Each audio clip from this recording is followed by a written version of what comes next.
What is going on, Bucs fans and CFP fans? Evan Wanisher back at you with yet another video talking about the Tampa Bay Buccaneers. And today we're going to be going over studs and duds for the Buccaneers divisional round loss against the Detroit Lions. Bucs fought hard, I thought. 31-23 was your final, only an 8-point loss. They did fight hard, I think, until the very end. It just didn't really have enough, right? The Lions were just simply the better team, and the Buccaneers season ends. I think, on a low note, but a high note, a low note because you never want the season to end in that way, but a high note because I think they exceeded many people's expectations. So, with that being said, though, let's get right into the studs and duds for this game.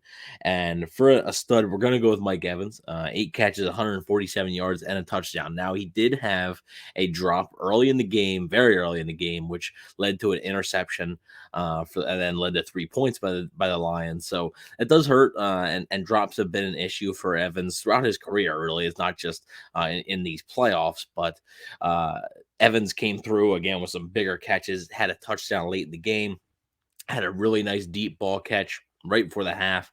So I think he's proving that, he still got it. And he is a free agent. Like, he will be a free agent in a few short months. And we'll see if the Buccaneers bring him back.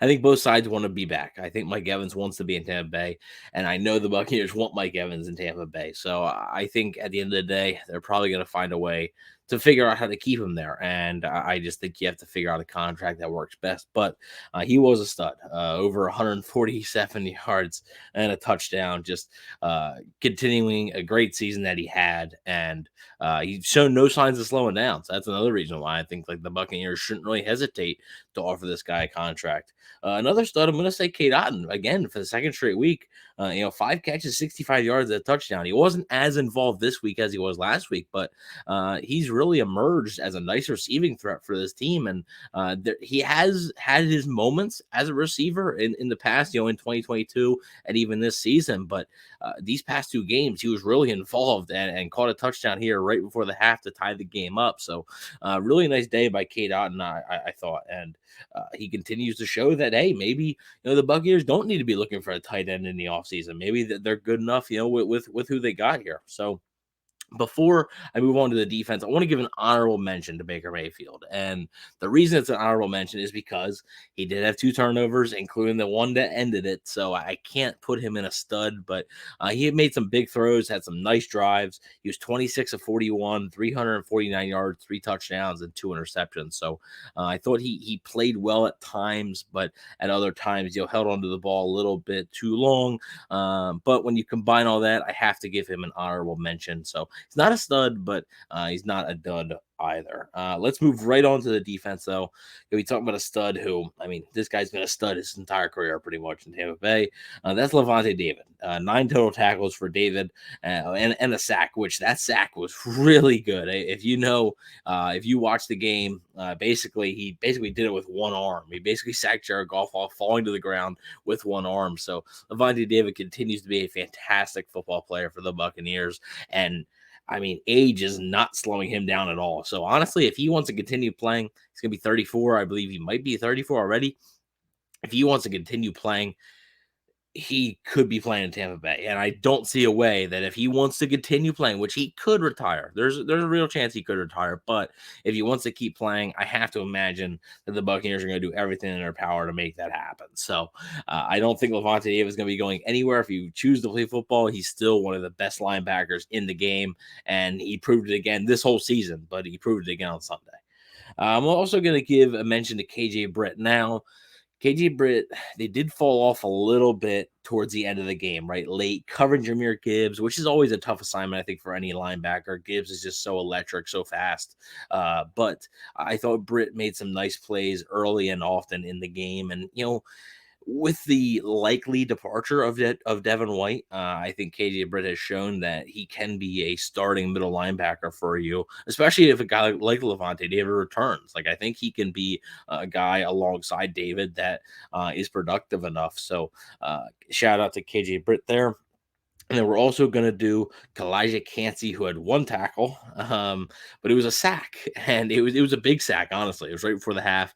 Lions were almost in field goal range. They had the punt, and then the Buccaneers ended up tying it on that drive there. So Cansey ended his fantastic rookie season on a high note. It was a rookie season that was cut short actually because of an injury. He missed a couple of games, so he wasn't even able, and he didn't have any training camp, didn't have any preseason. So this guy was basically developing on the fly, and he was great. He was great the entire season for the Bucs, and the future is looking pretty bright for Kalijah Cansey. So I think the Bucs have to be thrilled with what they've seen from him so far this season. And I think, showing up in the playoffs like that, he was great against Philly, and he was really good against Detroit here. So I think there's a really, really bright future for Kalijah Cansey here.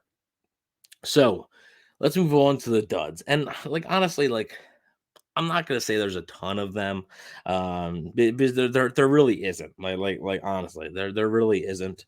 Um, Zion McCollum, he was in a tough spot. Jamel Dean leaves the game, and just instantly, Zion McCollum became a target of the Detroit Lions.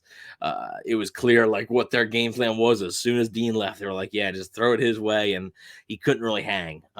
So it was unfortunate, but Zion McCollum had a solid season. It's just this game he was getting picked on. Of course, the Lions scored a touchdown on him later on, and it felt like once Dean left the game, it felt like the game sort of really, really changed, and that is unfortunate. Another one I'm going to say is Ryan Neal. And look, I know people are going to say, oh, Ryan Neal, this and that. Look, he's probably not going to be back. In a matter of fact, I don't think he will be back. I can say that pretty confidently that Ryan Neal won't be back. But he didn't really. The only thing he's going to be remembered for is basically being faked out of his shoes by one of the most unathletic guys the Lions had on the skill position, one of the tight ends there. And I think it was Brock Wright, I think was his name. He was their number 2 tight end, and Ryan Neal had a chance to tackle him in the open field, and I don't know what he did, but he did not tackle him. That's for sure. And Brock Wright was able to go for an extra 10, 15 yards there. Was a big play, and Neal just, the free agent signing from Seattle just hasn't worked out. So he will not be back in Tampa Bay next year. He'll probably be moving on. And then I also will say Shaq Barrett. And look, it does suck for Shaq Barrett because I think he did get a sack actually, but it was negated by a penalty. So fortunately, it doesn't count. And this probably, I think, was his last game as a Buccaneer. And he's one of the best free agent signings in Tampa Bay history. I mean, he really is. To sign a 1-year, $4 million deal in 2019 and be able to play the way he did and then earn the bag and be such a big part of their Super Bowl run, he was a great player for him. And unfortunately, all good things must come to an end. And I think Shaq Barrett's time in Tampa Bay has come to an end. Doesn't even show up on the stat sheet here. Did not record a stat. Like I said, he did have a sack, I believe, but it was negated by a penalty, unfortunately. So it doesn't count. But it's clear, he has lost a step, and it's tough, dealing with that injury that he had, that serious injury that knocked him out for the entire season last year after week 8. And then, the off season that he had with the loss of his daughter. And there was a lot of things, that went into it. And kudos to him for even playing the season. There's a lot of, I'm sure, mental gymnastics that he had to get over in order to even play. But unfortunately, I think he even said this in his sort of interview today, you understand the business, and it is a business at the end of the day. And unfortunately, the reality of this business is if your production doesn't match your salary, a lot of times that means that there's going to be a change. And unfortunately for Shaq Barrett, I do think that his time at Tampa Bay is coming to an end. So, but let me know what you guys think about the studs and duds. Let me know who are your studs, who are your duds. This is not the right list. It's just my list. I do want to thank you all for watching this. I know we didn't do this the entire season. I know we got started a little bit late on it, but you guys have been supporting these videos, these short, different style content. So we really appreciate it. This was obviously the final studs and duds of the 2023-24 season. So like I said, I just want to thank you for watching them all.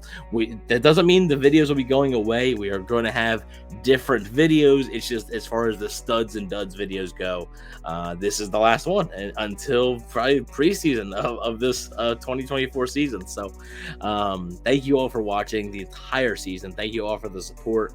Please don't forget to like, share, and subscribe, and go Bucs.